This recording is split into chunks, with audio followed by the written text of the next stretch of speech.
清明時節，雨霧濛濛，青石村後山迷蹤嶺嘅山腳，濕滑嘅黃泥路被一夜春雨浸到軟爛，踩落去就係一個心腳印。陳家樂手裏揸住紮香燭同幾樣簡單祭品，一步一步向山上行。佢心口翳住，阿娘走咗先10日，成個人都好似未回魂。村裏嘅人話，新墳頭第1年清明一定要拜，等先人認得路，等佢知道後人冇忘記。但阿娘臨斷氣前嗰晚，偏偏用盡力氣揸實佢手腕，指甲都喊到入肉。喺佢耳邊講咗一句話：家樂，清明千祈唔好上山拜我。佢記得阿娘嘅聲音好似漏風嘅鼓，又啞又沉，眼裏面有佢從未見過嘅驚惶。佢當時問點解，阿娘淨係搖頭，搖頭，再搖頭，最後嗰啖氣上唔到嚟，就再冇講過一句話。陳家樂行多2步，山風刮過竹叢，沙沙聲好似有人喺暗處耳語。佢縮一縮頸，心裏面又浮起阿娘最後嗰個眼神。佢知道自己今次上山係違背咗阿娘嘅遺言，但佢忍唔住，佢要親眼睇下阿娘嘅墳，要親手點一炷香，要同佢講一聲阿仔嚟探你。佢覺得如果連清明都唔去拜，阿娘喺地底下會好孤單。山路越行越窄，兩旁嘅雜草高過膝頭，葉面掛滿水珠，掃過褲腳就濕一片。陳家樂撥開面前一叢蕨草，突然間佢停低咗。前方3米左右，路中間有一條蛇。陳家樂全身嘅血好似喺一瞬間凍結咗。佢自細喺村大，山蛇見過唔少，水栗、飯鏟頭、過山峰，但從來未見過呢一種。嗰條蛇有成手臂咁粗，通體雪白，鱗片喺霧氣中透出一層冷嘅光，好似一塊會喐嘅白肉。佢盤喺路中央，身體圈成一個完美嘅圓，蛇頭微微昂起，琥珀色嘅樹叢直勾勾咁鎖住陳家樂。陳家樂後退半步，腳跟踩到一塊碎石，發出咔嚓一聲。白蛇冇喐，淨係頸部嘅肌肉微微收縮，一截暗紅嘅信紙快速吞吐，帶出一陣低微到幾乎聽唔到嘅嘶嘶聲。佢嘅目光平靜到令人心寒，好似一個守門人望住闖入者，不帶情緒，但清晰傳達一個訊息：你唔可以過嚟。陳家樂嘅手心出汗，揸住香燭嘅指頭關節發白。佢腦裏面閃過阿娘臨終前嘅臉，嗰種急切，嗰種近乎哀求嘅神色。佢咬一咬牙，向左邊跨一步，想繞過白蛇。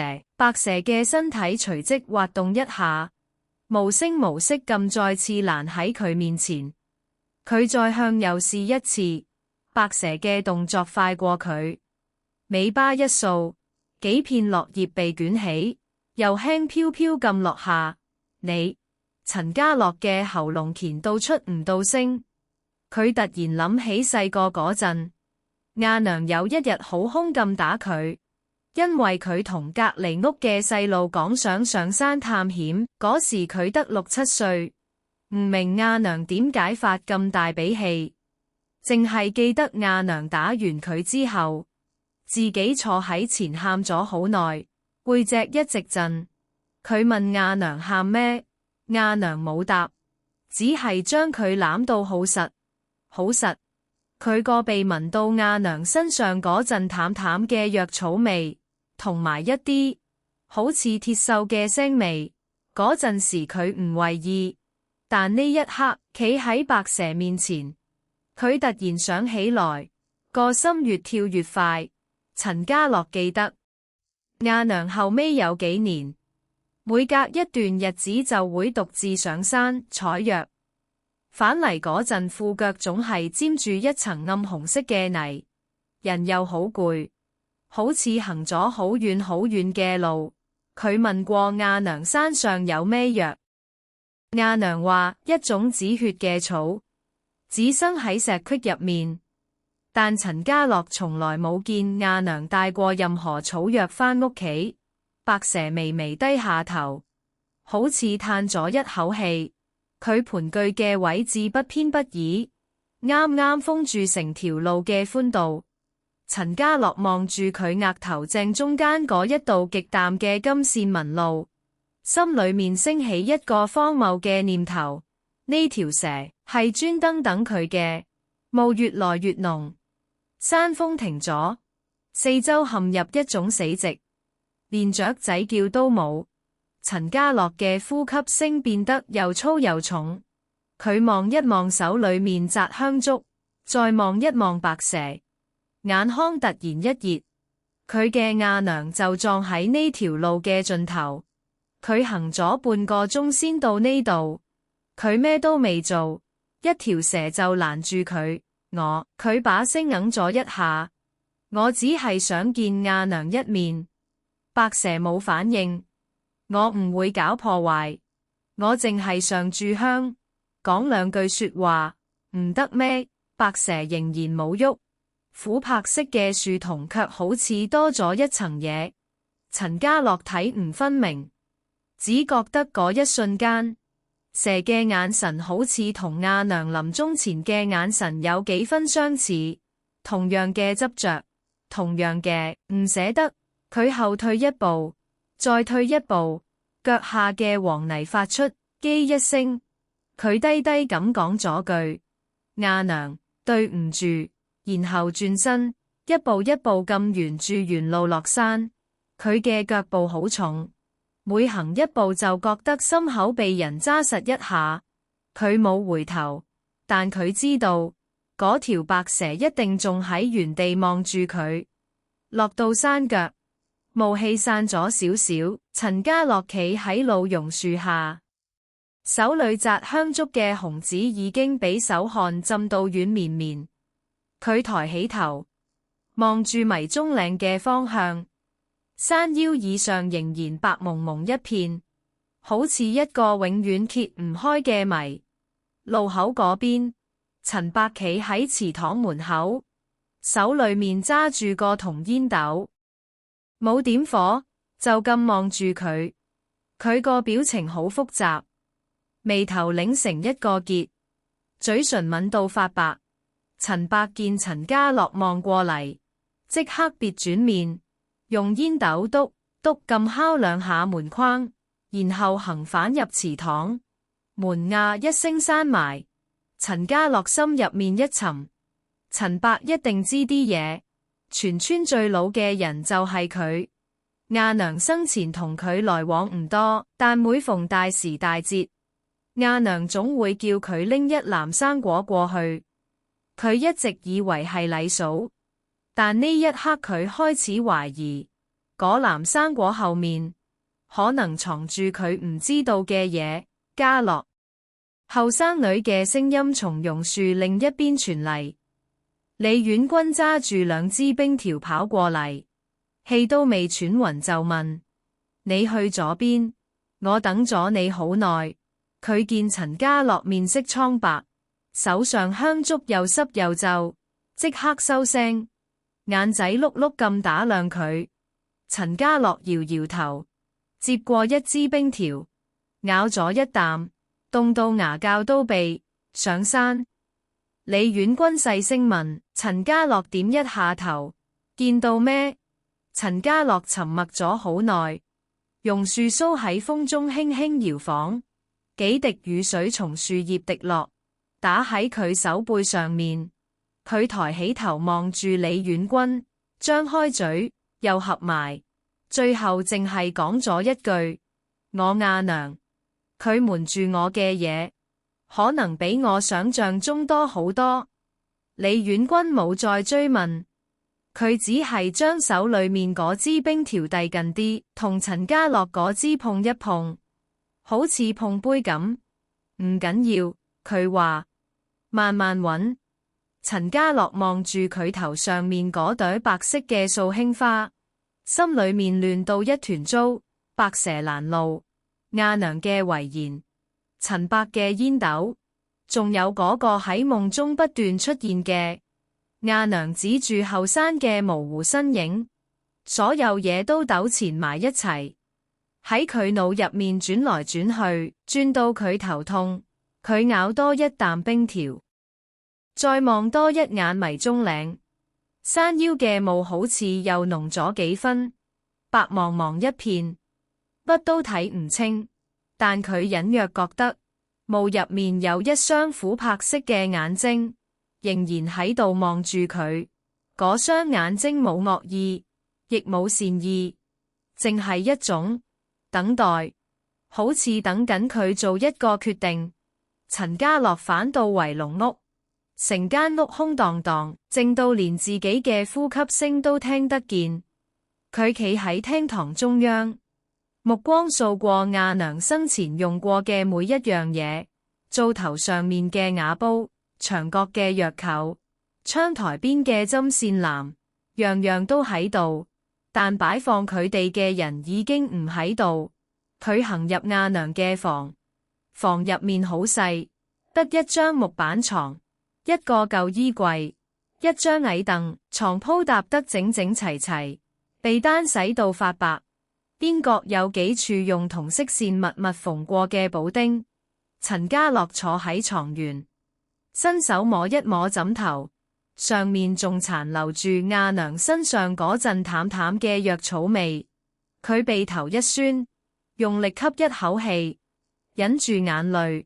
衣櫃門虛掩，陳家樂拉開，入面掛住幾件洗到褪色嘅衫褲，搭好嘅底層有幾塊紮實嘅藍布包袱。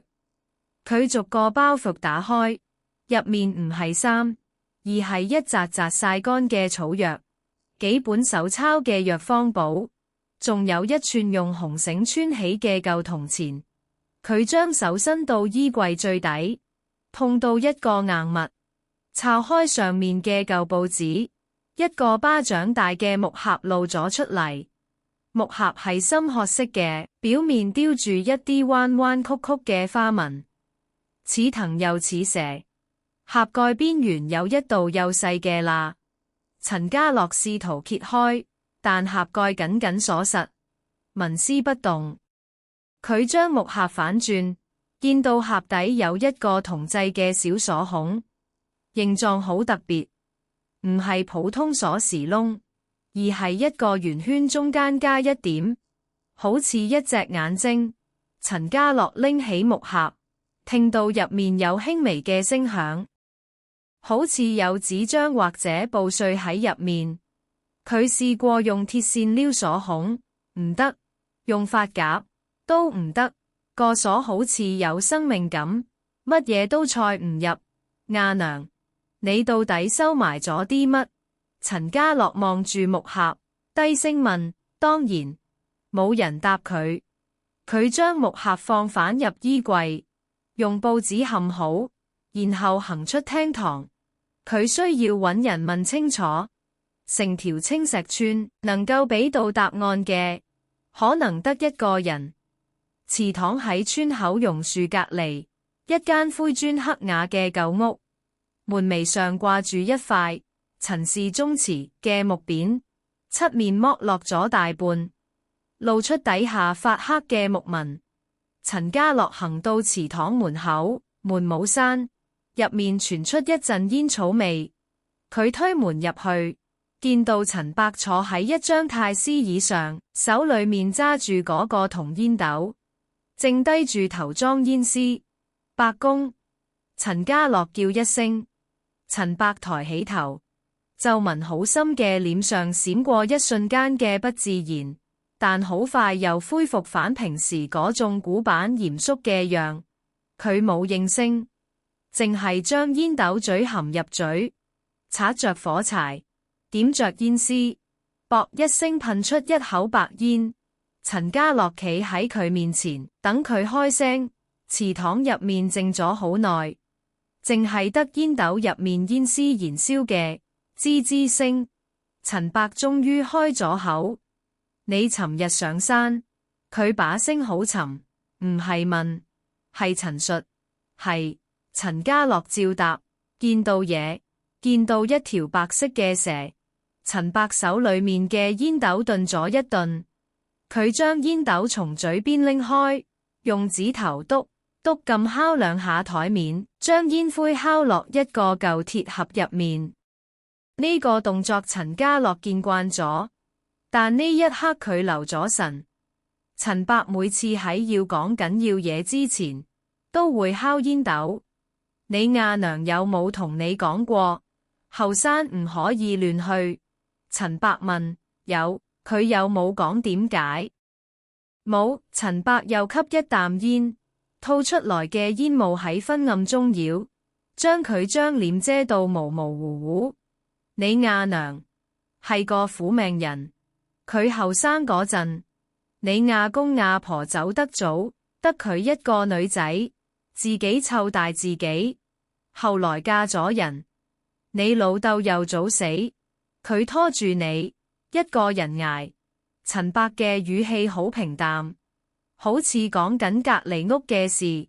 陳家樂耐住性子聽，呢啲嘢佢大概知道，但佢想知道嘅唔係呢啲。伯公，佢打斷陳伯嘅說話，我阿娘臨走之前，千叮萬囑叫我唔好上山拜佢。我問點解，佢唔答。尋日我去到山腳，條白蛇攔住我，好似專登等我咁。伯公，你喺村住咗80年，你應該知後山到底有咩？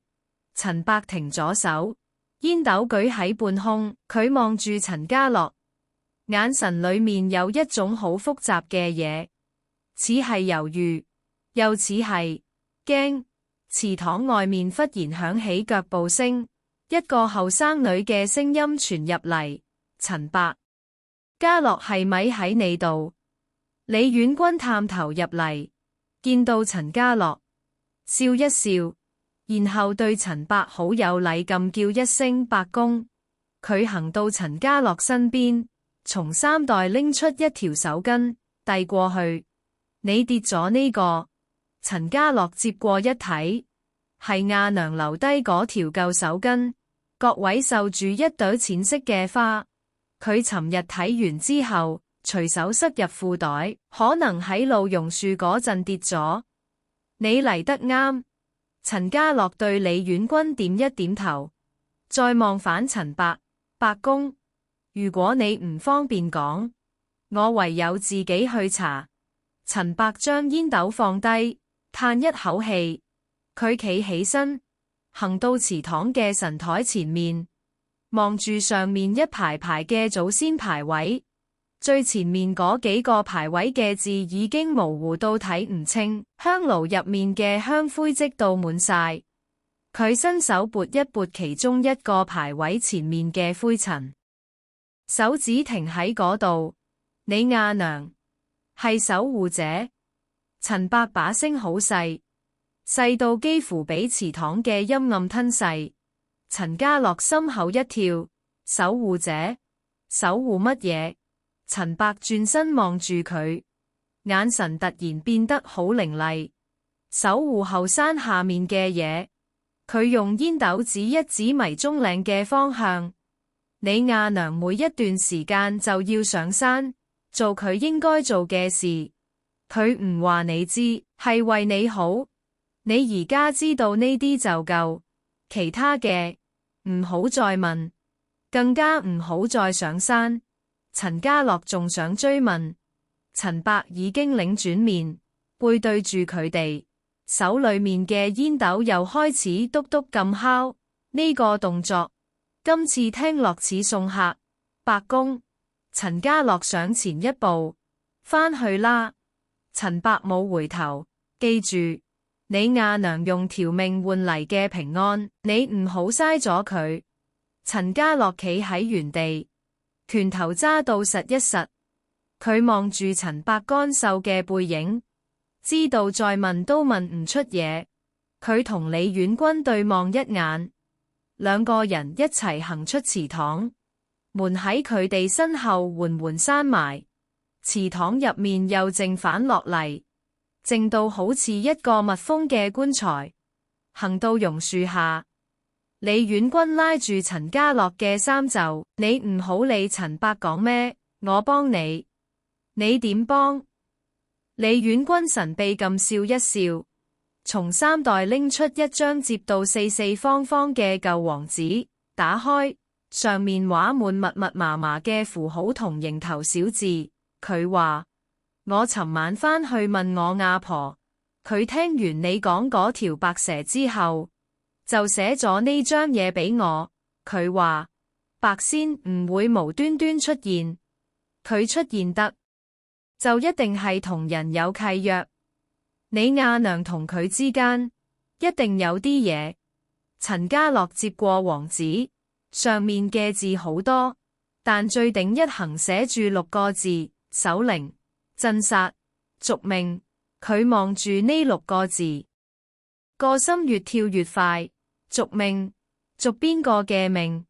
佢抬起頭，想同李婉君講啲咩，但視線越過佢嘅肩膀，見到不遠處嘅茶水鋪門口，阿強正企喺嗰度望住佢哋。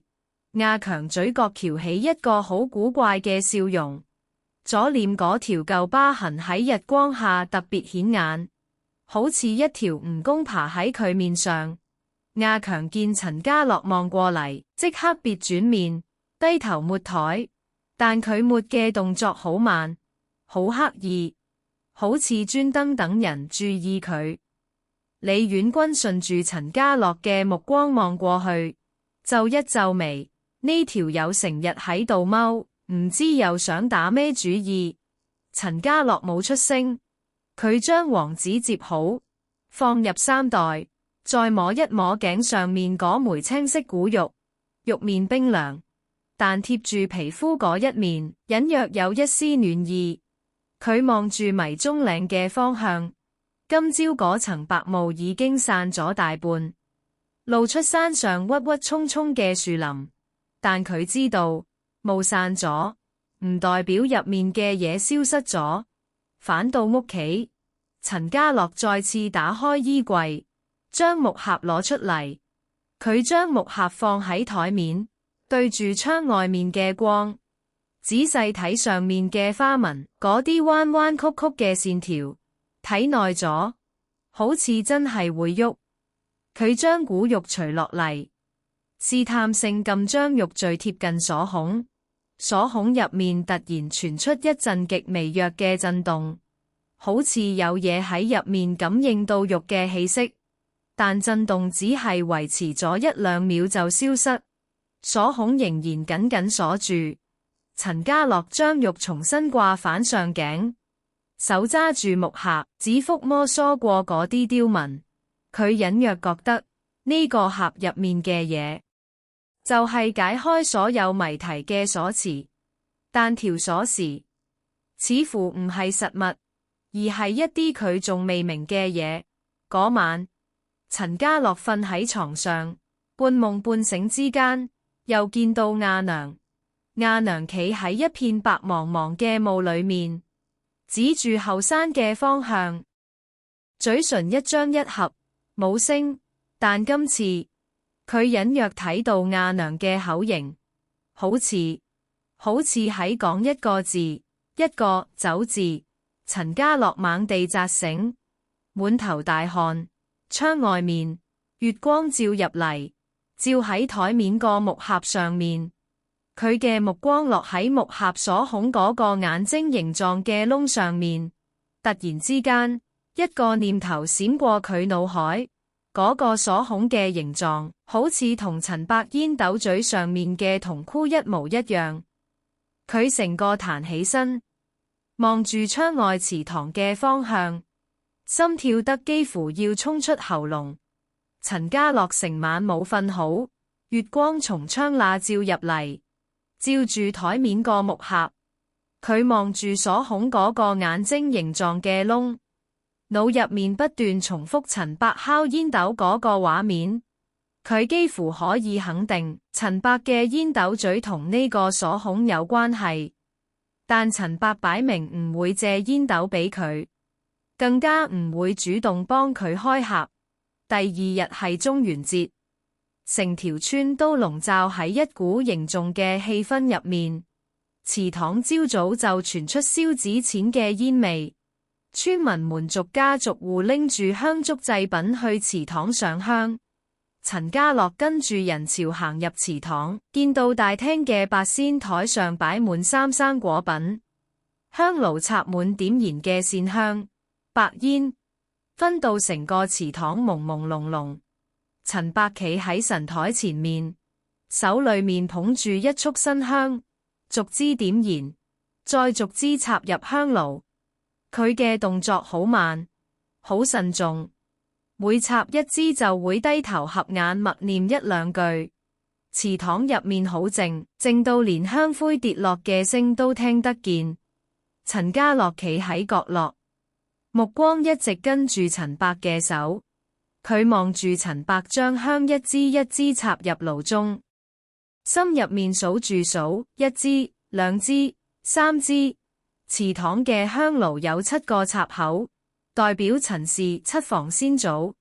陳伯插完前6支，拎起第7支，點着，然後對住牌位躬身一拜，將香插入最後一個香口。香入爐嗰一瞬間，祠堂入面嘅空氣好似突然凝住咗。陳家樂見到嗰支香嘅火光閃咗兩閃，煙柱本來應該直直升起，但佢只係升到一半，就無端端斷開，好似有把無形嘅刀將煙欄腰斬斷，煙絲散開，向四邊飄散。香頭嘅紅光迅速暗淡落嚟，最後啵一聲，完全熄滅。祠堂入面起咗一陣騷動，幾個年長嘅村民面面相覷，有人低聲講咗句不祥之兆。陳伯嘅背脊明顯僵硬咗一下，佢企喺神台前面，成個人好似一尊石像，好耐冇喐。然後佢慢慢伸手，將嗰支熄滅嘅香從爐中抽出，放入旁邊一個裝滿清水嘅瓦碗入面。香入水，冒出一縷極淡嘅白煙，隨即消散。風大，陳伯嘅聲音好平靜，但平靜得太刻意。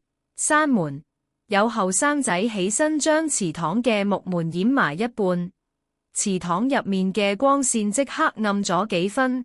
村民們互相對望，冇人再出聲，但每個人面上都有一種壓抑嘅不安。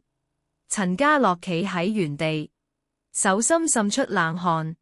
佢望住神台上面嗰排牌位，最尾嗰一個，即係第7房嗰個牌位上嘅字比其他牌位都模糊，墨迹好似被水浸過咁，化開成一片黑迹，根本睇唔清寫乜。儀式做完，村民陸續散去。陳家樂行出祠堂門口，李婉君已經喺榕樹下等緊佢。佢面色有啲白，一見到陳家樂就拉住佢。你見到未？祠堂支香熄咗。見到。陳家樂點頭。我阿婆講過。李婉君壓低聲。祠堂嘅香如果無端熄滅，代表嗰一房嘅先人有怨氣未散，或者嗰一房嘅後人有劫數。佢望住陳家樂。你知唔知第7房係邊個？陳家樂搖頭，佢對陳氏族譜嘅認識，淨係限於知自己係陳家人。至於邊房邊支，阿娘從來冇同佢講過。我尋晚叫阿婆幫我查過一啲舊事。李婉君從衫袋拎出一張皺巴巴嘅紙，上面用鉛筆抄咗幾行字。你陳家嘅族譜，8年前曾經斷過一房，嗰房嘅當家人據講係俾人冤枉，屈死喺後山入面。之後嗰一房就絕咗後，連牌位都俾人用墨塗污咗。陳家樂接過張紙，上面嘅字跡好潦草，但最後一句佢睇得好清楚。自此之後，青石村每逢中元，祠堂香火必有一支先點後熄，百年未改。佢將紙摺好，收埋，風吹過榕樹蘇，沙沙作響。佢望向迷蹤嶺，今日後山嘅霧比平日更濃，濃到好似一堵白色嘅牆，將成個山頭封死晒。空氣裏面隱約帶住一種濕重嘅壓抑嘅嘢，令佢心口發悶。我想再上山。陳家樂突然講。李婉君嚇一跳，你傻噶？今日中元節喎。阿婆話呢日山上面嘅嘢最活躍，所以我更加要去。陳家樂望住佢，阿娘嘅墳喺上面，祠堂之香熄咗嘅第7房，我懷疑同我有關，我要知道自己到底係邊個。李婉君咬住嘴唇，想勸，但見到陳家樂嘅眼神，知道勸唔住。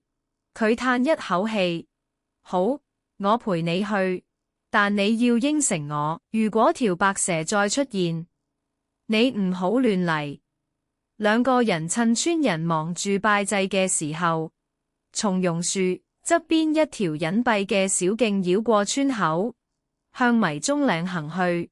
中元節嘅後山比清明更加陰沉，樹林入面光線好弱。日頭明明仲喺天頂，但樹冠濃密到將所有光都擋住，腳下嘅泥路濕到好似踩入水凼，空氣裏面嗰陣鐵鏽混濕泥嘅腥味，比之前更加明顯。行到半山腰，陳家樂突然停低腳步，佢聽到一啲聲，一種低低嘅，似有若無嘅哭泣聲，從樹林深處傳出嚟。時斷時續，好似一個女人住嘴喊。佢擰頭望李婉君，李婉君都停咗，面色發青。你聽到？陳家樂點頭。嗰陣哭聲愈來愈近，愈來愈清晰，而且佢認得嗰把聲係阿娘，係阿娘嘅聲。家樂，家樂，把聲喺風裏面飄，纏住樹枝，穿過葉縫，直入佢耳膜。陳家樂嘅心跳驟然加速，雙腳好似俾人拉住咁，不由自主向哭聲嘅方向行去。佢腦入面得一個念頭：阿娘喺度。阿娘叫佢，家樂，你唔好行。李婉君追上去扯住佢手臂，但陳家樂力氣大過平時好多，一甩就甩開咗。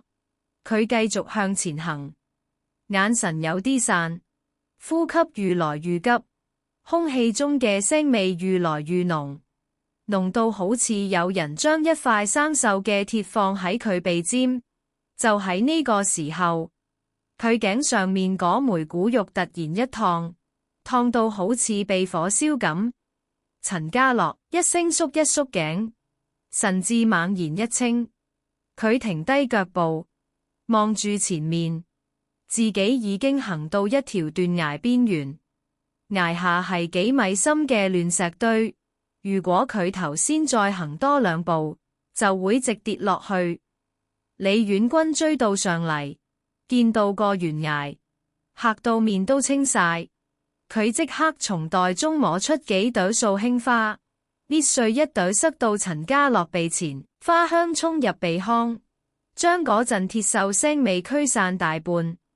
陳家樂用力吸幾啖氣，成個人好似從水底浮返上水面咁，大口大口喘氣。係阿娘把聲，佢把聲震晒。我明明聽到，你聽到嘅未必係真㗎。李婉君揸實佢隻手，阿婆話過，山裏面嘅嘢最叻就係扮人聲，引你行去危險嘅地方。你阿娘點會叫你行懸崖？陳家樂蹲低身，雙手揸住膝頭，冷汗一滴滴從額頭滴落泥地。佢望住地下，見到腳邊嘅泥土暗紅色，同阿娘褲腳上成日沾住嗰種泥一模一樣。佢伸手摸一摸，泥土濕潤，散發出一股淡淡嘅鐵鏽味。風雲土，佢喃喃講。李婉君蹲喺佢身邊，將剩低嘅素馨花放入佢衫袋。你冷靜啲，我哋先退返落山。今日真係唔啱時辰。陳家樂點一下頭，兩個人慢慢沿住原路後退，退咗10幾步。陳家樂抬起頭，再望一望前面嗰片樹林，濃霧入面，佢隱約見到一條白色嘅影子一閃而過，快得好似錯覺，但佢知道唔係錯覺。白蛇一直喺度，一直望住佢。佢喺度阻止佢前進，定係引導佢離開危險？落返山腳，兩個人氣都未喘定，就見到榕樹下面企住一個人。亞強雙手叉腰，面上帶住一個好難睇嘅笑容，左臉嗰條疤痕因為肌肉嘅牽扯而扭曲，更加似一條蜈蚣。後生仔，又上山啊？亞強嘅語氣輕飄飄，帶住一種令人唔舒服嘅熟絡。我見到你哋兩個行小徑過去，點啫？亞娘留低嘅寶貝揾到未？陳家樂冇理佢，亞強行前一步，壓低聲，我同你講，我知一條路可以避開嗰條白蛇，直上你亞娘個墳。你如果想知真相，我帶你去。不過佢搓一搓手指，做個數錢嘅手勢。你想要乜？陳家樂問。我唔要你錢。亞強笑一笑。你亞娘以前喺山上收埋咗啲嘢，我淨係想睇下係乜。如果真係有值錢嘅，你分我30%就得。點樣？陳家樂望住亞強，望住佢面上嗰條疤痕，望住佢眼神入面嗰種壓唔住嘅貪婪。佢知道呢個人信唔過，但佢亦都知道亞強講嘅另一條路可能真係存在。陳伯唔會幫佢，白蛇攔住正路，佢需要一個方法上到去。你點解咁熟後山嘅路？陳家樂突然問。亞強嘅笑容僵一僵，但好快恢復。我喺度住咗20年，行慣行熟啦。你面上條疤。陳家樂望住佢，點整㗎？亞強下意識摸一摸左臉，眼神閃爍。講過啦，以前砍柴跌親。佢冇講完，但陳家樂留意到佢摸疤痕嗰陣，指尖喺發抖。過咗2日，陳家樂同李婉君踩單車去咗隔離村。李婉君嘅外婆住喺村尾一間青磚屋，門口掛滿一串串乾草藥同褪色嘅舊符紙。風吹過嘅時候，符紙啪啪作響，好似有人喺度拍手。陳家樂企喺門口，心跳有啲快。李婉君推門，入面光線好暗，得窗邊一支蠟燭搖搖曳曳。一個白髮婆婆坐喺蒲團上面，手裏面揸住一串木珠，低住頭，好似喺度念緊嘢。佢聽到腳步聲，慢慢抬起頭，一雙眼仔迷到得返一條縫，但目光好利，喺陳家樂面上掃一轉，然後落喺佢頸上面嗰枚骨肉上面。阿娥個仔，外婆把聲沙沙地，好似沙子磨木頭。係，婆婆你好。陳家樂恭恭敬敬鞠一個躬，外婆擺一擺手，示意佢坐低。陳家樂喺佢面前嘅矮凳上面坐低，李婉君坐喺佢側邊。外婆冇急住講嘢，先係拎起旁邊一個舊茶壺，倒咗2杯茶推過嚟，茶色深褐，入面浮住幾片唔知咩草葉，聞落有陣苦澀嘅藥味。飲咗佢定神。外婆話：陳家樂端起杯，一啖飲盡，茶入喉，果然一股暖意從胃散開，令佢繃緊咗成日嘅神經鬆咗少少。外婆見佢飲完，點一下頭，然後將手裏面嗰串木珠放低，從蒲團下面摸出一塊搭到整整齊齊嘅舊黃布。佢打開黃布，入面包住幾張發黃嘅紙同幾條紅繩。婉君同我講咗你嘅事。外婆將其中一張紙遞俾陳家樂，你睇下呢個。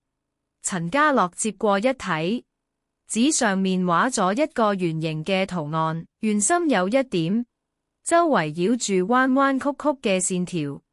佢即刻認出嚟，呢個圖案同阿娘個木盒底部嘅鎖孔一模一樣。呢個係守護者之印。外婆嘅手指點住圓心嗰一點，每一代守護者嘅後人都會有一個屬於自己嘅印記。你阿娘嗰個就係呢個守護者，到底係做咩㗎？陳家樂問。外婆將黃布上面另一張紙攤開，上面寫滿蠅頭小字。佢望住啲字，沉默咗一陣，然後慢慢講：青石村後山迷蹤嶺，100年前鎮住咗一個唔應該存在嘅嘢，嗰樣嘢係陳家先祖嘅怨氣所化，當年因為含冤而死，死後戾氣唔散，幾乎害死成條村嘅人。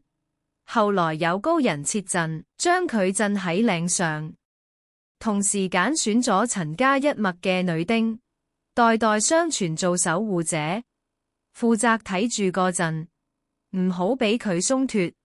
陳家樂屏住呼吸，外婆繼續講：守護者嘅血脈至陰至純，可以用自身嘅氣息壓住陣眼。每隔一段時間，守護者就要上山，以血自陣，加固封印。你阿娘每個月上後山，就係去做呢件事，以血自陣。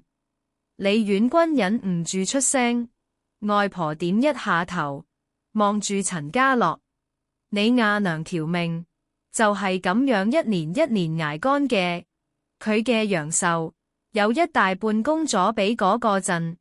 陳家樂嘅手震咗一下，佢諗起阿娘每次採藥返嚟嗰種攰到講唔到嘢嘅樣，諗起佢褲腳上面嗰啲暗紅色嘅泥，諗起佢一個人喺深夜對住個木盒嘆氣。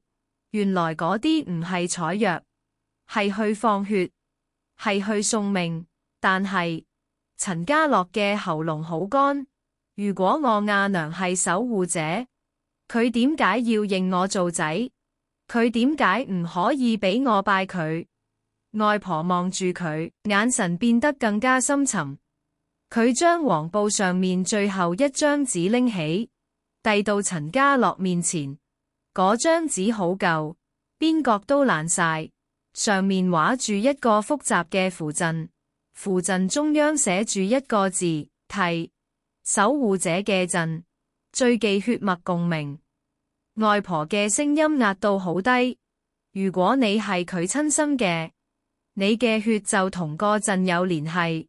清明、中元呢啲日子，你去拜佢，你嘅孝心同血脈會同個陣產生共振，陣眼就會鬆，到時陣喺下面嘅嘢就會藉住你呢條血脈嘅橋掙脫出嚟。陳家樂嘅腦入面嗡一聲，佢諗起祠堂熄滅嘅嗰支香，諗起後山聽到嘅阿娘哭聲，諗起白蛇攔路時嗰種堅決，所有嘢開始串成一條線。亞娘唔俾佢拜，係因為佢嘅血脈會令封印鬆動，白蛇攔路，係要阻止佢行近。但係婆婆陳家樂嘅聲音好細，如果我根本唔係亞娘親生嘅呢？外婆嘅手停住咗，佢望住陳家樂，望咗好耐好耐，然後慢慢將黃布摺返好，收返入蒲團下面。佢冇答呢個問題，淨係講咗一句話：你亞娘為你付出嘅嘢，比你想象中多好多。佢唔話你知，係因為有啲真相，知道咗反而係一種負擔。陳家樂仲想追問，外婆已經合埋眼，開始轉動手中嘅木珠，嘴唇微動，念起佢聽唔明嘅經文。李婉君輕輕扯一扯陳家樂嘅衫袖，示意佢離開。兩個人行出門口，陽光刺眼。陳家樂迷起眼，望住遠處迷蹤嶺嘅山影，心中千頭萬緒。佢而家知道咗封印嘅事，知道咗守護者嘅事，知道咗亞娘每個月上山做乜，但最大嗰個問題仍然冇答案。亞娘點解要揀佢做個仔？佢到底係邊個？家樂。李婉君喺佢身邊講：你諗緊咩？陳家樂摸一摸頸上面嘅骨肉，肉面微涼，但佢嘅心好熱，熱到有啲痛。我諗緊亞娘，佢話佢一個人背住咁多嘢，背咗16年，佢從來冇同我講過一個字。李婉君冇出聲，淨係企喺佢身邊，陪佢望住嗰座山。返到青石村，天色已經近黃昏。陳家樂行到祠堂門口，想再搵陳伯傾兩句，但祠堂門鎖住，入面黑麻麻。佢企喺門前，正想轉身走，突然聽到祠堂側邊嘅小巷入面傳出一陣聲響，係兩個人喺度細聲講嘢。陳家樂縮返牆角，側耳去聽，其中一把聲係亞強，另一把聲佢唔認得，但聽落似係外村人。你肯定條路行得通？亞強問。行過好多次啦。另一把聲答。不過你講嗰個女嘅墳，我真係未見過。你確定佢葬喺嗰度？確定。亞強嘅聲音壓到好低。我20年前親眼睇住佢喺嗰個位同條蛇講嘢，佢一定喺嗰度收埋咗啲嘢。你幫我睇風，搵到好嘢，我分你一半。陳家樂貼住牆，心臟乒乒跳。亞強果然心懷不軌，佢口中嗰個20年前親眼睇住嘅畫面，一定就係亞娘同白蛇立契約嗰一刻，而佢而家竟然想搵外人一齊上山掘墳。巷入面嘅腳步聲開始向外淌，陳家樂急忙退後幾步，閃到榕樹粗壯嘅樹幹後面。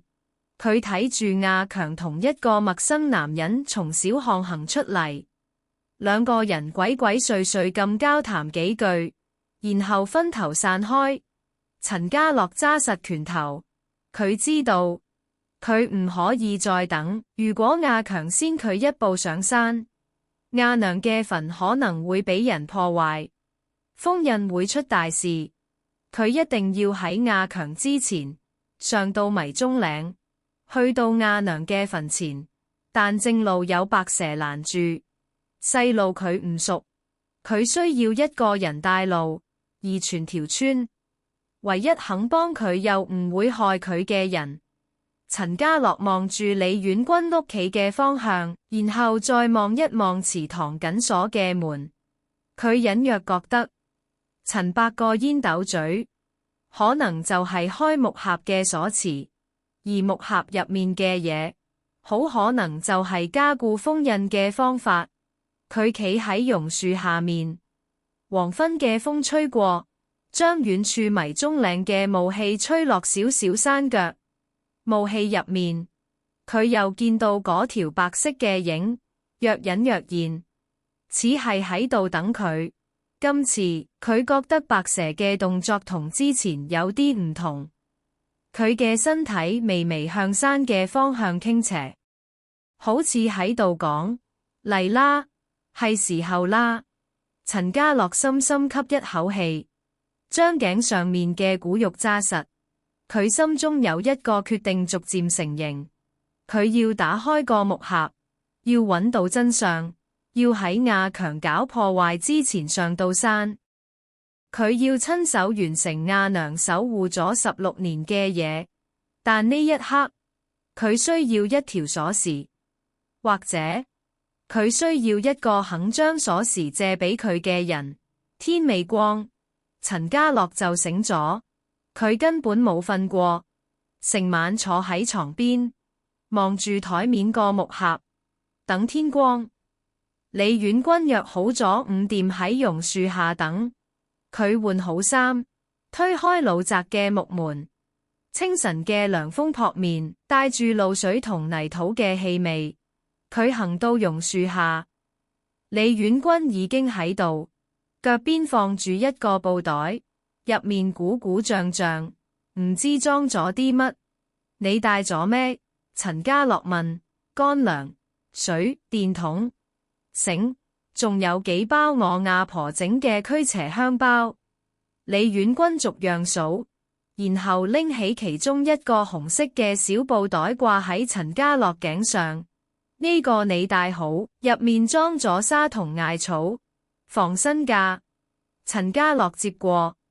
聞到一陣辛辣嘅草藥味，佢點一點頭。兩個人在晨曦之中，再次向迷蹤嶺出發。今次佢哋冇行正路，而係繞過村口，從祠堂後面一條荒廢咗好多年嘅舊山徑上去。呢條路陳家樂從來未行過，係李遠軍從外婆口中問到嘅。以前嘅採藥人會行呢條路上山，但自從後山被封禁之後，就再冇人用過。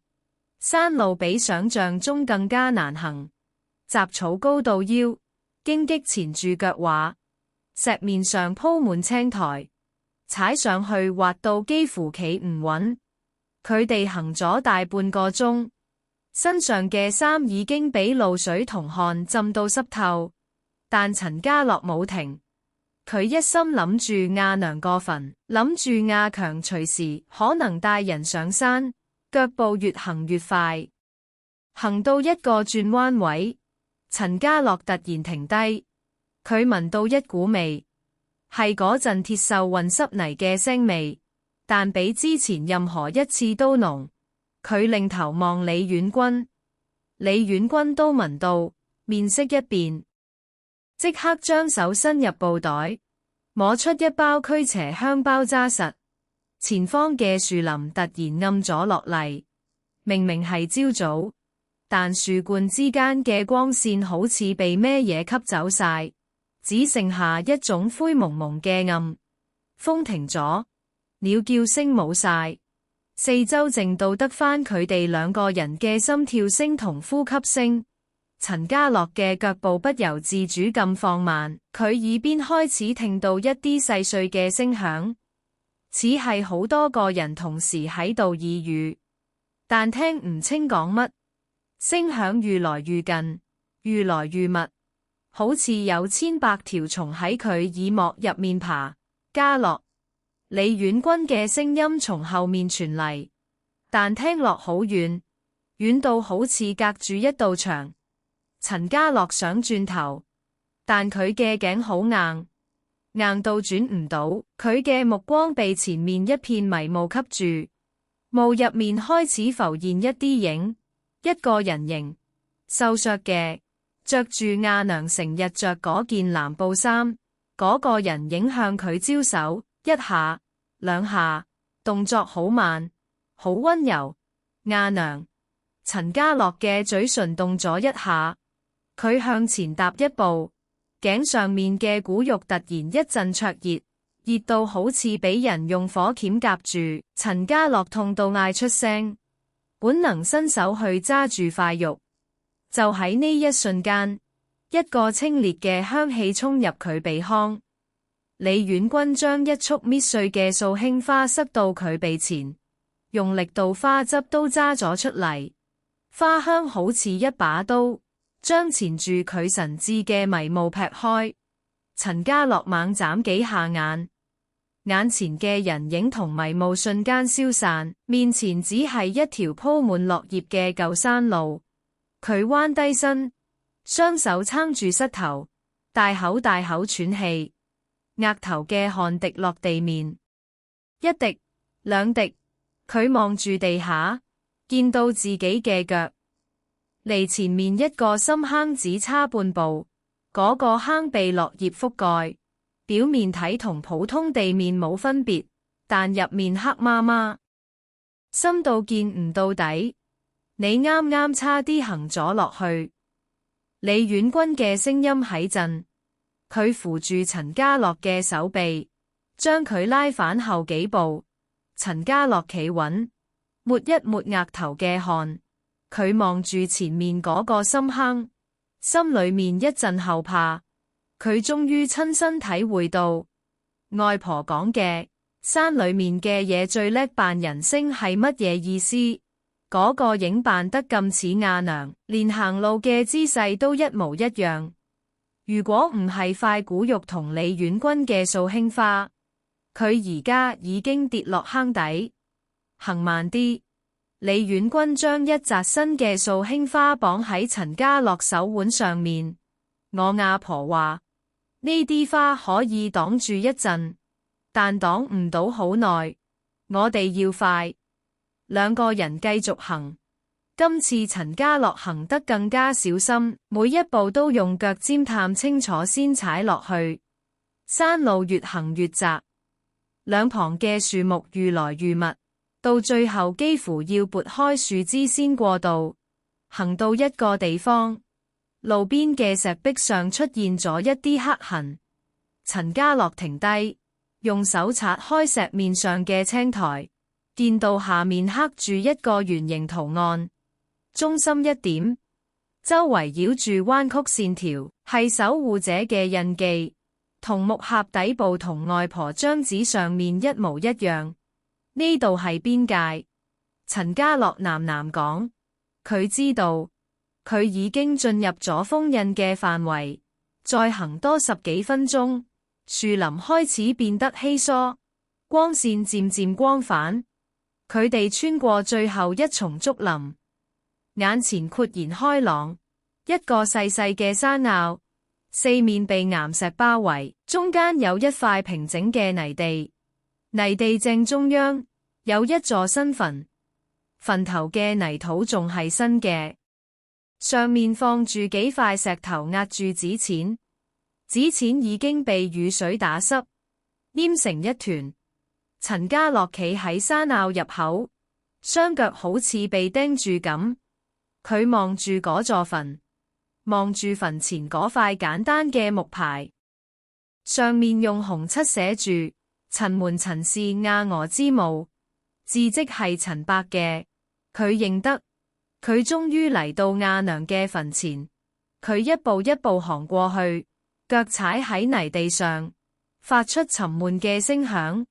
行到墳前，佢跪低，手指摸上嗰塊木牌，摸住嗰啲紅漆字，眼眶一熱，眼淚終於忍唔住流落嚟。佢冇出聲，淨係跪喺度，額頭抵住木牌，由得眼淚一滴一滴滲入墳前嘅泥土入面。李婉君企喺山坳入口，冇行過去。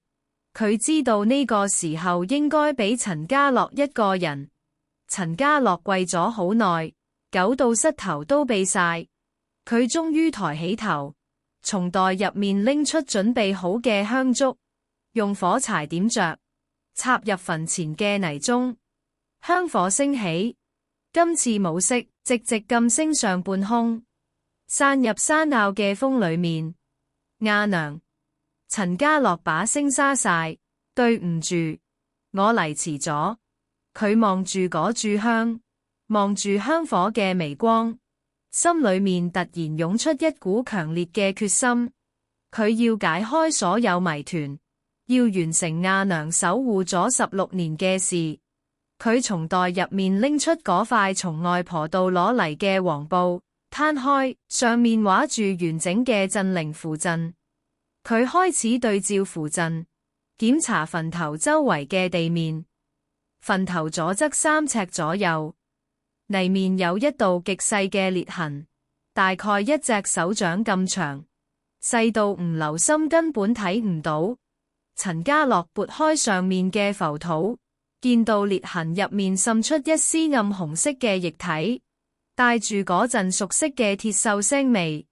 封印真係鬆咗，佢嘅血脈共鳴，中元節嘅陰氣，加上佢一次又一次接近後山，已經令陣眼出現裂縫。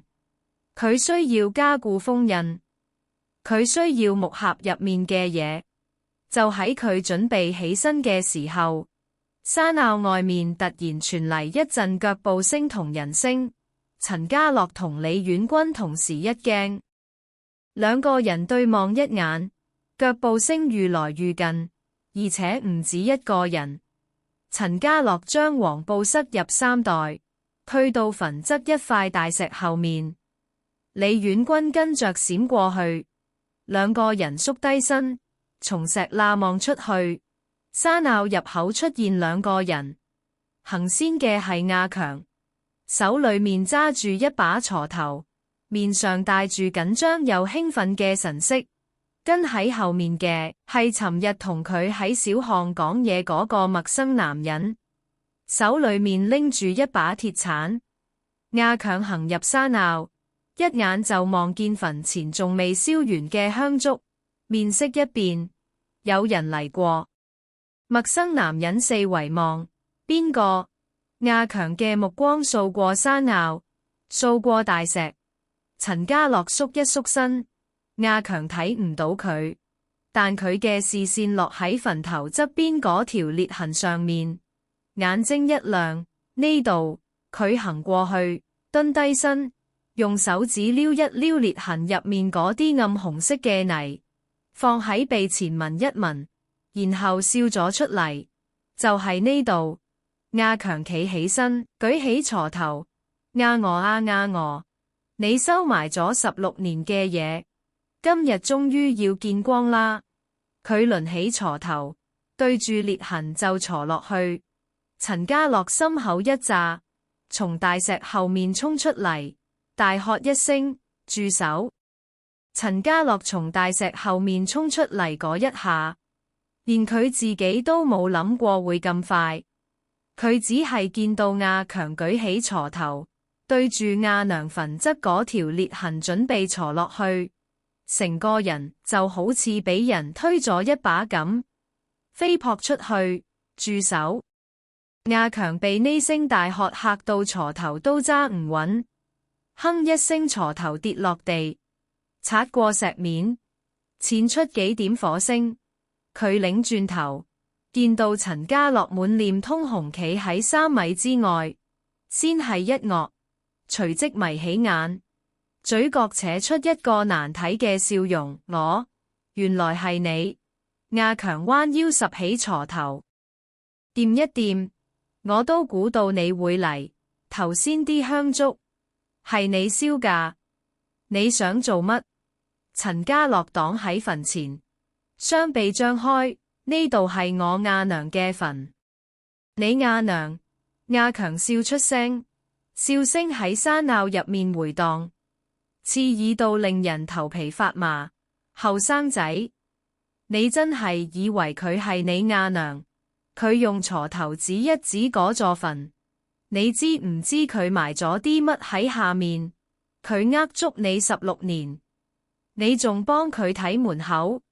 陳家樂嘅心跳加速，但佢冇退。你講大話，我講大話。阿強向前行一步，面上嗰條疤痕因為激動而泛紅。我20年前親眼睇住佢同條白蛇喺度講數，佢跪喺地，血流到成條褲都係，就係為咗換你一條命。你以為你係邊個？你根本唔係佢親生㗎。呢句話好似一把刀，直插陳家樂嘅心口。佢一直以嚟嘅猜測，喺阿強嘴裏面講出嚟，竟然係咁嘅重量。佢嘅雙手微微發抖，但仍然張開，仍然擋喺墳前。你呃人。佢把聲細咗，但語氣好定。阿強冷笑一聲，突然將鋤頭掟落地，雙手扯開自己件衫領，露出左邊鎖骨對下嘅位置，嗰度有一道舊疤，同佢面上條疤一樣，又深又長，好似俾咩嘢利爪狠狠掃過。你睇清楚，佢咆哮，呢條就係你阿娘條蛇送俾我嘅。20年前我好奇跟住佢上山，想睇下佢搞咩鬼，結果條白蛇一尾就將我掃落山坡。我面上同身上嘅傷，全部都係拜佢所賜。陳家樂望住嗰條疤，心入面翻起滔天巨浪。阿強嘅疤痕，竟然真係同白蛇有關。佢腦入面快速閃過之前嘅片段。阿強每次提到後山就閃爍其詞。佢摸疤痕嗰陣手指嘅抖動，佢對後山路徑嘅異常熟悉，所有嘢都對得上。你明知山上有危險，仲要帶人嚟掘墳。李遠軍從大石後面行出嚟，企喺陳家樂身邊，手揸住一包驅邪香包。你唔驚條蛇再出現？阿強嘅眼神閃過一絲恐懼，但好快被貪婪取代。條蛇，佢今日唔會出現㗎。我揀中元節後第3日嚟，就係因為呢日係封印最弱嘅時候，條蛇要全力鎮住下面嗰個，根本分身唔到。佢望住墳側嘅裂痕，舔一舔嘴唇。我等咗20年，就係等呢一日。阿娥喺下面收埋咗守護者嘅寶物，只要攞到，我以後就唔使再挨。陳家樂嘅拳頭揸到關節發白，佢望住阿強，望住佢身後嗰個一直冇出聲嘅陌生男人，知道今日呢關避唔開，佢深深吸一口氣，將頸上面嘅骨肉除落嚟，揸喺手心。你講得啱。陳家樂嘅聲音出奇地平靜。我阿娘的確瞞住我好多人，佢係守護者，佢同白蛇有契約，佢用自己條命換我條命。但你知道佢點解要咁做？阿強皺眉，冇答，因為佢要保護嘅嘢唔止係封印。陳家樂向前行一步，目光直視阿強。佢要保護嘅係人，佢唔想再有任何人因為嗰個封印受害。你20年前受傷，佢後來知唔知？佢有冇害過你？阿強嘅嘴唇動咗一下，冇出聲。佢冇。陳家樂繼續講：你面上條疤好返之後，佢每個月都叫陳伯送藥膏去你屋企，你知唔知？阿強嘅面色變咗，佢嘅眼神開始游離，好似被勾起了某啲佢唔想記起嘅記憶。佢身後嗰個陌生男人不耐煩咁出聲：阿強，講咁多做乜？掘啦！阿強咬一咬牙，重新執起鋤頭。我唔理，我等咗20年，唔可以空手而回。佢舉起鋤頭，對住裂痕就鋤。你夠膽就鋤！陳家樂大喝一聲，將手中嘅骨肉舉起，肉面喺日光下反射出一道清冷嘅光。你知唔知呢塊肉係咩？呢度面封住白蛇嘅氣息。你鋤落去，封印一破，白蛇即刻會到，你到時想走都走唔甩。亞強嘅手停喺半空，佢望住嗰塊肉，面上嘅貪婪同恐懼交戰。就喺呢個僵持嘅瞬間，沙拗嘅風突然變向，一陣濃烈嘅鐵鏽腥味從裂痕入面湧出，比之前任何一次都猛烈。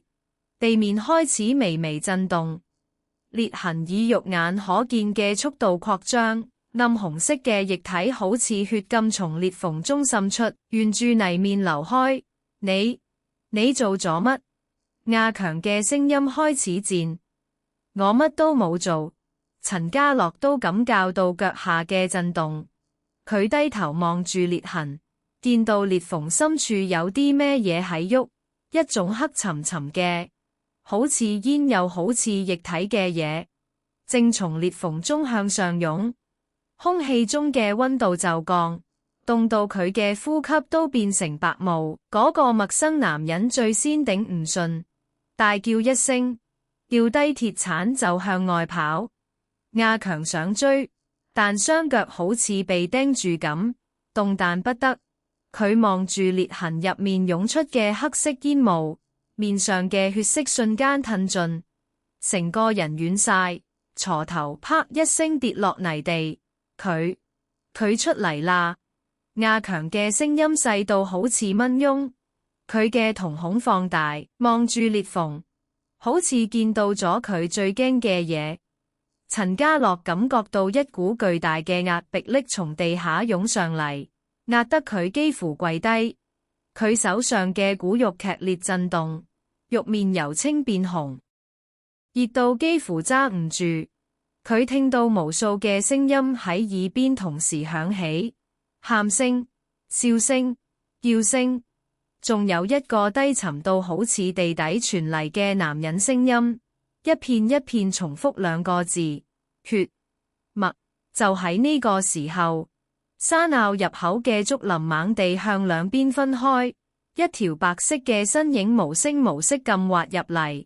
白蛇到咗，佢嘅速度比陳家樂見過嘅任何一次都快，身體幾乎係貼住地面飛行，直衝向裂縫。佢盤喺裂縫前面，高昂起頭，額上嗰條金色嘅紋路發出耀眼嘅光，整個身體好似被鍍上一層金邊。佢張開嘴，發出一種從未聽過嘅尖銳嘶鳴。聲音刺穿空氣，將所有嘅雜音一掃而空。黑色煙霧被金光逼返裂縫入面，地面嘅震動漸漸平息，裂縫嘅擴張停咗落嚟。但白蛇嘅身體明顯搖晃咗一下，佢額上嘅金色光芒閃咗兩閃，暗淡咗幾分。佢似乎用咗好大力氣，先暫時壓住咗裂縫入面嘅嘢。陳家樂望住白蛇，心入面突然明咗一樣嘢：白蛇嘅力量正在消耗。佢守咗咁多年，已經唔係當年嗰條強壯嘅靈獸。佢開始撐唔住。白蛇轉過頭，琥珀色嘅樹瞳望住陳家樂。嗰一瞬間，陳家樂喺佢嘅眼神入面睇到咗一樣嘢：焦急，同亞娘臨終前嘅眼神一模一樣嘅焦急。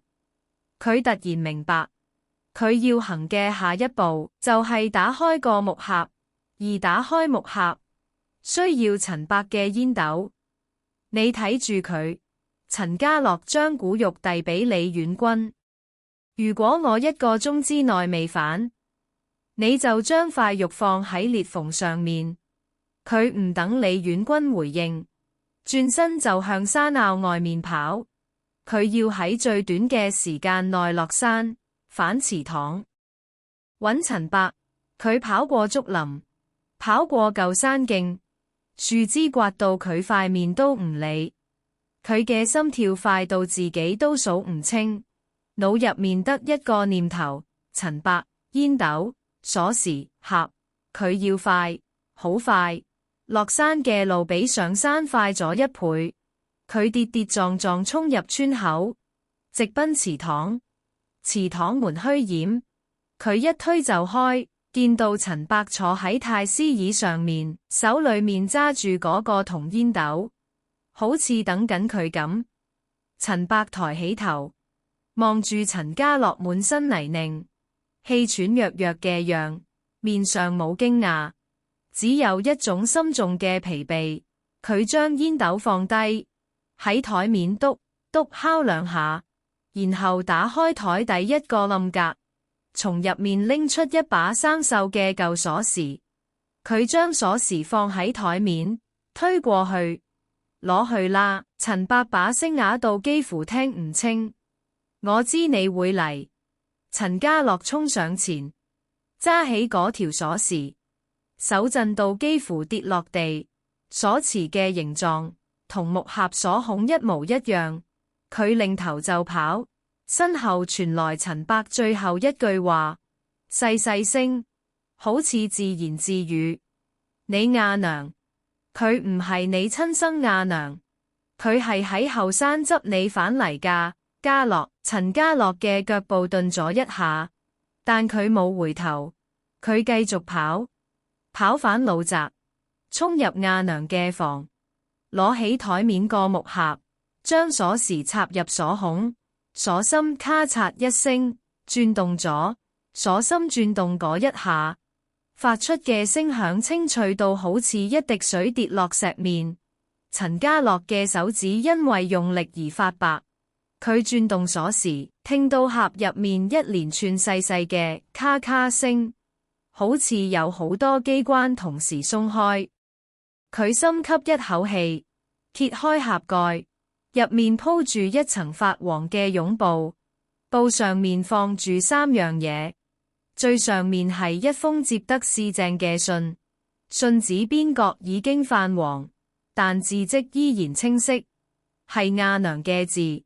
信下面壓住一幅繡花手帕，手帕上面繡住一朵白色嘅花，花瓣細長彎曲，似蘭又似菊。手帕下面係一塊暗紅色嘅約莫兩指寬嘅石片，表面光滑，上面刻滿細密嘅符文。陳家樂先將封信打開，上面嘅字寫得好工整，一筆一畫都好用力，好似寫信嘅人每一筆都將心入面嘅話刻落紙上面。佢就住窗外嘅光，逐行睇。家樂，你睇到呢封信嘅時候，阿娘應該已經唔喺度。我知道你一定會打開個盒，因為你自細就係個唔肯放低嘅細路，同你阿娘一模一樣。陳家樂嘅視線模糊咗一下，佢用袖口抹一抹眼，繼續睇。有好多嘢，阿娘一直冇話你知。唔係唔想講，係唔敢講。真相太重，你太細個，背唔起。但而家你睇到封信，即係你已經上過山，見過白蛇，又揾到陳伯幫你開盒，你已經行到呢一步。阿娘再瞞你都冇意思，你唔係我親生嘅。16年前，有一個冬天嘅清晨，我上山檢查封印，喺陣眼旁邊嘅草叢入面見到一個嬰兒。你嗰時好細個，喊都冇喊，塊面凍到紫晒，淨係用對眼望住我。我抱起你嗰陣，發現你耳背後面有一個紅色嘅胎記，同8年前陳家第7房先祖身上嘅胎記一模一樣。陳家樂不自覺摸一摸自己嘅左耳背，嗰度確實有一粒淡紅色嘅細點，佢自細就有。阿娘話係胎記，佢從來冇為意。嗰個第7房嘅先祖，就係被鎮喺迷蹤嶺下面嘅怨煞，佢含冤而死，死後化成戾氣，幾乎滅村。後來雖然被鎮住，但佢嘅血脈並未斷絕。你係佢嘅直系後人，身上帶住佢嘅血脈印記。如果你長大之後靠近封印，血脈共鳴就會令陣眼鬆脫，到時怨煞會借你嘅身體重回人間。陳家洛嘅手開始震，佢終於明白阿娘點解唔俾佢上山，點解佢每次靠近後山都會聽到幻覺，聞到腥味，全部係因為佢嘅血。我當時得兩個選擇，一係將你交俾陳伯，由佢決定點處置，但陳伯一定會跟族規，將你送出村，永遠唔准返嚟；二係我認你做仔，用我守護者嘅血脈同你連埋一齊，將你嘅命格同我嘅命格綁住，咁樣怨煞就會以為你係我嘅血脈，唔會再感應到你。但代價係我嘅陽壽會變成你嘅陽壽，你每大一歲，我就會老多一歲。我揀咗第二條路，家樂。阿娘從來冇後悔過。你雖然唔係我生嘅，但你係我抱返嚟湊大嘅。你喊第一聲阿娘嗰陣，我就知道你呢一世都係我個仔。陳家洛跪喺床前，眼淚一滴一滴跌喺信紙上面，將墨跡化開少少。佢用指頭小心抹開啲水跡，繼續睇落去。你而家睇到封信，即係封印已經開始鬆。你要用盒入面塊鎮靈石去加固陣眼，將石放喺裂縫正中間，用你嘅血滴3滴落去。記住，滴血嘅時候，你心裏面要想住阿娘，想住你嘅家，想住所有你愛嘅人，咁樣你嘅血就唔會喚醒怨煞，反而會令封印更實。做完呢件事之後，你就再唔使驚後山嘅嘢。白蛇會完成佢嘅契約，陳伯會將族譜交俾你，你嘅命由呢一刻開始正式係你自己嘅。信嘅最尾寫住一行細字，字跡比前面潦草，好似寫信嘅人已經好攰好攰。家樂，原諒阿娘呃咗你16年，我從來冇當過你係外人，你永遠係我個仔。陳家樂將信摺好，貼住心口放好。佢用手背擦乾眼淚，執起盒入面嗰塊暗紅色嘅鎮靈石，石面冰冷，但佢揸喺手心，竟然覺得有一絲暖意，好似阿娘嘅手搭喺佢手上面。佢將石放好，再用塊繡花手帕包住，放入衫袋，然後起身，頭也不回咁衝出老宅。上山嘅路，佢用最快嘅速度跑，舊山徑嘅雜草荊棘刮到佢手腳都係血痕，佢完全唔理。佢腦入面淨係得一個畫面，阿娘跪喺雪地入面，抱起一個凍到發紫嘅嬰兒，將佢攬入懷中。嗰個畫面係佢憑住封信想象出嚟嘅，但真實到好似佢親眼見過一樣。衝入山坳嗰一刻，眼前嘅景象令佢心頭一緊，裂縫已經擴大到半隻手臂咁寬，黑色煙霧不斷從入面湧出，空氣中嘅鐵鏽腥味濃到幾乎窒息。白蛇盤喺裂縫前面，身體嘅金光已經暗淡到幾乎睇唔到，佢嘅鱗片失去咗光澤，頭部冇力咁垂低。李遠軍企喺大石旁邊，手上揸住古玉，面色蒼白，見到陳家洛返嚟，眼中閃過一絲如釋重負。你終於返嚟。李遠軍嘅聲音帶住哭腔，條蛇就快撐唔住。陳家洛點一下頭，從衫袋攞出鎮靈石，行到裂縫前面。白蛇抬起頭望住佢。琥珀色嘅樹叢入面，陳家洛見到咗疲倦，但同時見到咗一種信任。白蛇微微移開身，讓出裂縫前嘅位置。陳家洛跪低，將鎮靈石揸喺右手，左手手指放入嘴咬破，血珠滲出。佢將鎮靈石對準裂縫正中央，將3滴血滴喺石面。血同石接觸嘅一刻，佢合埋眼，心入面用力諗住阿娘嘅樣，阿娘喺灶前煮飯嘅樣，阿娘幫佢補衫嘅樣，阿娘臨終前揸實佢隻手嘅樣。佢諗住圍龍屋，諗住榕樹，諗住李遠軍頭上嘅素馨花，諗住陳伯個煙斗，諗住所有佢愛嘅人，同所有愛佢嘅人。鎮靈石突然綻放出強烈嘅紅光，紅光似水一樣流入裂縫，黑色煙霧被紅光一逼，發出尖銳嘅嘶叫，向內退縮。地面嘅震動加劇，裂縫入面傳出嗰個低沉嘅男人聲音，今次係咆哮，你係我嘅血脈。陳家樂張開眼，望住裂縫深處，大聲講：我係陳家樂，我係陳阿娥個仔，你唔係我阿爺，你只係一個放唔低嘅怨靈。佢將鎮靈石用力壓入裂縫，石面陷入泥土，紅光暴漲，整個山坳都被照到通紅。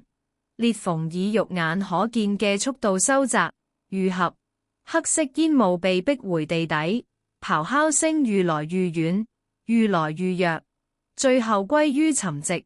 地面嘅震動停止，空氣中嘅腥味慢慢消散，被山風吹走。陳家樂跪喺原地，雙手按住已經合埋嘅地面，大口喘氣。佢手上嘅傷口仲流緊血，但佢完全感覺唔到痛。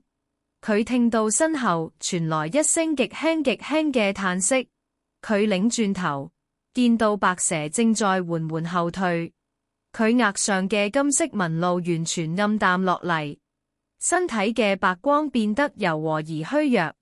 佢望住陳家樂，琥珀色嘅樹叢中再冇之前嘅威嚴，只有一種平靜。白蛇向佢點一下頭，好似一個長輩對晚輩嘅最後致意，然後佢轉身游入竹林，白色嘅身影愈來愈淡，最後同霧氣融為一體，消失喺樹林深處。山坳入面靜晒。風仲新吹起，帶住草木嘅清新氣息。李遠軍行過嚟，扶住陳家樂嘅手，將佢慢慢扶起。兩個人企喺阿娘嘅墳前，望住嗰塊被雨水打濕嘅木牌，都冇出聲。陳家樂將頸上面嘅骨肉除落嚟，肉面已經變成灰白色，冇晒光澤。上邊布滿細細嘅裂紋，佢將骨肉放喺墳前，同嗰塊鎮靈石並排放埋一齊。多謝你，阿娘。佢細細聲講。風吹過，吹動墳前嘅香灰，吹起一片輕煙，繞住陳家樂嘅身體轉一圈，然後散入天空。陳家樂抬起頭，望住頭頂嘅藍天。陽光正從雲層之間照落嚟，照喺佢面上，暖嘅。陳家樂企喺山坳入面，望住阿娘個墳，望住墳前兩塊並排放好嘅石同玉，心裏面有一種前所未有嘅平靜。風吹過竹林，沙沙作響，好似阿娘喺佢耳邊細細聲講緊嘢，佢聽唔清內容。但佢知道，嗰啲再唔係驚惶嘅耳語，而係安撫嘅、溫柔嘅，屬於一個母親嘅聲音。李遠軍企喺佢身邊，將手上面嗰包驅邪香包放低喺墳前。佢望住陳家樂，眼神裏面有關心，亦有尊重。佢冇打斷佢嘅沉默，淨係陪佢企喺度。一齊聽風聲，過咗一盞茶嘅功夫，陳家樂終於喐咗。佢彎低身，將墳前嗰塊鎮靈石同已經灰白嘅古玉重新執起。鎮靈石已經完全陷入裂縫，同泥土融為一體。佢用手指掂一掂，石面冰冷堅硬，再冇之前嗰種震動同腥味。封印已經重新穩固，而古玉已經變成一件普通嘅舊石頭，上面嘅靈氣完全消散，剩返一個空殼。佢將古玉放入衫袋，對住墳頭深深鞠一個躬，然後佢轉身同李遠君一齊行出山坳，沿住舊山徑落山。今次落山嘅路同之前好唔同，陽光從樹冠之間穿透落嚟，照喺石面同落葉上面，將成條路都照到光光猛猛。空氣清新，鳥雀重新開始叫，一切都恢復返一個普通山林應有嘅樣。行到半路，佢哋見到阿強，佢縮喺路邊一棵大樹下面，成個人縮成一團，面上冇晒血色，眼神空洞，口中念念有詞，唔知講緊乜。佢見到陳家樂同李遠君，嚇到即刻縮埋一邊，雙手抱住頭，好似好驚佢哋會埋去咁。嗰個跟佢上山嘅陌生男人已經唔見咗影，應該係一早走咗。陳家樂喺阿強面前停低，佢望住呢個因為貪婪而搞到自己咁嘅下場嘅人，心裏面冇憤怒，只有一種淡淡嘅悲憫。佢從袋入面摸出一包乾糧，放喺阿強面前嘅石上面。你返去啦，佢話，以後唔好再上山。阿強抬起頭望佢，嘴裏面突然爆出一連串混亂嘅說話。佢喺度，我聽到佢叫我，佢話我欠佢。佢指住自己面上條疤，呢條係佢叫我記住嘅。我見到佢同條蛇。陳家樂蹲低身，平視阿強嘅眼睛。你見到嘅係20年前嘅事，嗰個已經過去咗。你而家返去瞓一覺，就唔會再聽到佢叫。阿強望住佢，眼神漸漸由混亂變返清醒少少。佢墊住手執起嗰包乾糧，慢慢企起身，腳步良咁沿住山路落去。陳家樂望住佢嘅背影，心入面知道阿強以後都唔會再嚟後山。佢嘅貪婪同恐懼喺呢一次已經被徹底打碎。落反村，陳家樂先去祠堂揾陳伯。祠堂嘅門開住，陳伯坐喺太師椅上面，手裏面仲係揸住嗰個銅煙斗。但佢今次冇點煙，淨係用指頭摩挲住煙斗嘴，好似喺度等一個消息。見到陳家樂入嚟，佢抬起頭，目光掃過陳家樂全身泥濘嘅衫、刮損嘅手腳、面上嘅汗同淚痕，然後佢點一下頭，好似已經知道晒所有嘢。搞掂咗？陳伯問。搞掂咗，陳家樂答。陳伯沉默一陣，然後慢慢企起身，行到神台前面。佢打開神台側邊一個舊木櫃，從入面捧出一本厚厚嘅、封面已經破損嘅族譜。佢將族譜放喺台面，翻到中間一頁，手指點住一個被墨跡污損嘅名字，呢個就係第7房嘅先祖。陳伯嘅聲音好平靜，佢叫陳守正，8年前因為被同族誣告私通山賊，俾人駁喺後山嘅樹上面，活活凍死。佢死後唔服，化成怨煞，幾乎害死成條村。後來有高人設陣鎮住佢，同時將佢嘅名字從族譜入面塗黑，永遠逐出陳氏宗祠。陳家樂望住嗰個被墨跡覆蓋嘅名字，心裏面冇恨，只有一種好複雜嘅感覺。百年前嘅冤屈，化成咗百年後嘅詛咒，而呢個詛咒，最後由一個外來嘅女人用自己嘅性命去解開。你阿娘，陳伯繼續講，佢當年執到你，本來可以將你送走，一了百了，但佢冇，佢揀咗最難行嘅路，佢同白蛇立契，用自己嘅命換你嘅命。佢唔係你親阿娘，但佢對你嘅心，比好多親阿娘更加真。陳家樂點一下頭，佢已經喺封信入面知道晒所有嘢，但聽陳伯親口講出嚟，又係另一種感受。佢摸一摸衫袋入面嗰塊已經冇晒靈氣嘅古玉，感覺佢仍然有溫度。陳伯將族譜閂埋，從暗格入面拎出一條銅鎖匙，遞俾陳家樂。呢條係祠堂後門嘅鎖匙，以後你有咩事可以自己入嚟。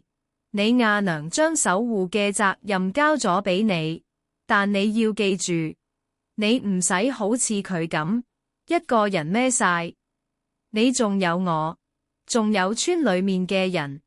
陳家樂接過鎖匙，揸喺手心，銅鎖匙好舊，但上面嘅紋路依然清晰，同阿娘個木盒嘅鎖孔一樣，係守護者嘅印記。佢將鎖匙收好，對陳伯點一下頭，離開祠堂。陳家樂行返老宅，為農屋嘅門虛掩。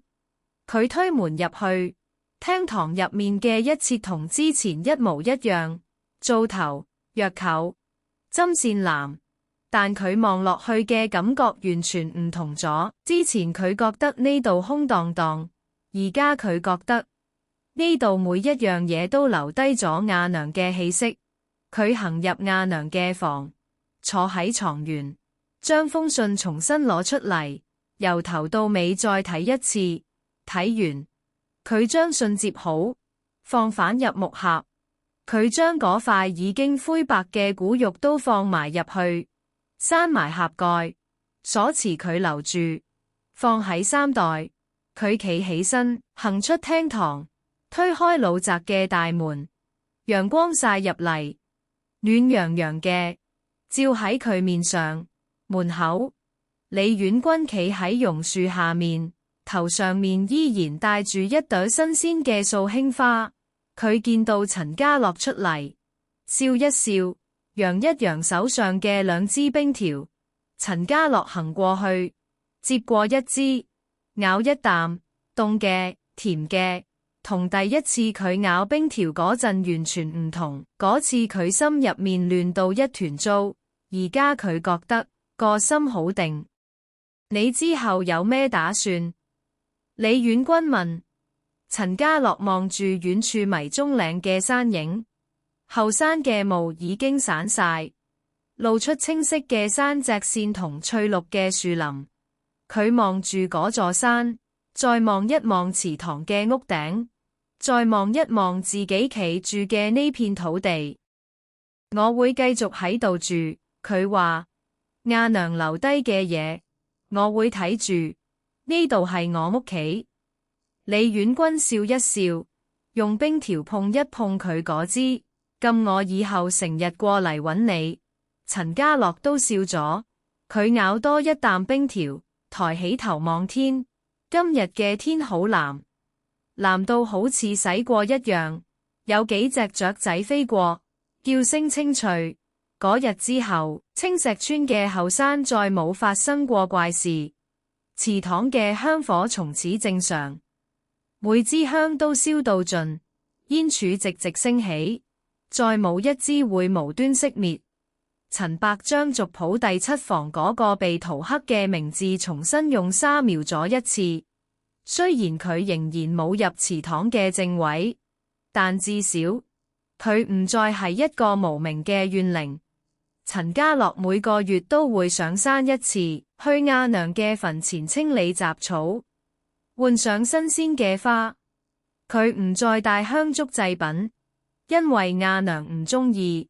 佢淨係帶一朵白色嘅花，放喺墳前，然後坐喺旁邊，同亞娘講一陣話，講佢喺學校嘅事，講李婉君嘅事，講陳伯嘅事，講村裏面嘅事。風吹過嘅時候，佢覺得亞娘喺聽。有一日，佢喺墳前坐完，起身準備落山，行到山坳入口嘅時候，佢停低咗。竹林邊緣嘅泥地上有一個淺淺嘅痕跡，一條蜿蜒嘅光滑嘅壓痕，從竹林深處延伸出嚟，繞過墳前，再延伸返入竹林另一邊。痕跡好新，好似啱啱先留低冇耐。陳家樂望住嗰條痕跡，嘴角微微一挑，佢冇追入去睇，淨係企喺原地，對住竹林講咗一句多謝你。風吹過竹林，竹葉沙沙作響，好似有人喺入面輕輕應咗一聲，然後一切歸於平靜，正反陽光同鳥鳴。陳家樂轉身，沿住山路落山，陽光從樹冠之間洗落，照喺佢肩上，暖嘅。